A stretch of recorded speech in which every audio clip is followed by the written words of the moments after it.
Alam kong marami na sa inyo ang nasasawa sa adobong manok, gaya ng pagsasawa niya sa'yo. Char. Kaya naman ganitong luto naman ang gawin mo sa manok. Meron ako ditong 1 kilo ng chicken thigh. Pero depende sa inyo kung anong parte ng chicken ang gusto nyo. Season nga lang natin yan ng asin at paminta. Then massage lang natin yan. O diba may gloves? Dami kasi dyan judger, kala mo naman ang lilinis. Char. Then baliktarin lang at same process lang. Di ko na kailangan ulitin, napanood nyo naman na siguro. Charot. After nga nyan, set aside lang natin. Then sa isang pan, maglagay lang tayo ng cooking oil at stir fry lang natin yung manok hanggang sa mag golden brown. Then baliktarin.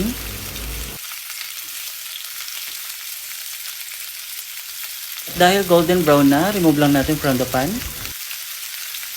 Same pan, magsaute lang tayo ng garlic at ng onion. Once lumabas na yung kaluluwa niyan, sunod mo na yung jolly mushroom. Dalawa nga yung gamit ko dyan, isang sliced mushroom at yung buong mushroom. Wala, trip ko lang. Paki mo ba? Char. Then add lang natin yung mga naprito nating manok kanina. Mag-add lang tayo ng 3 tablespoon ng soy sauce, 1 cup of water. Then add chicken cubes. Takpan. After 10 minutes, baliktarin lang natin yung mga manok. Gaya ng pambabaliktad niya sa'yo. Char. After 10 minutes, add all-purpose cream. Buti pa siya may purpose, no? Char. Then mix lang natin konti. Then takpan. And cook for another 10 minutes. And we're done.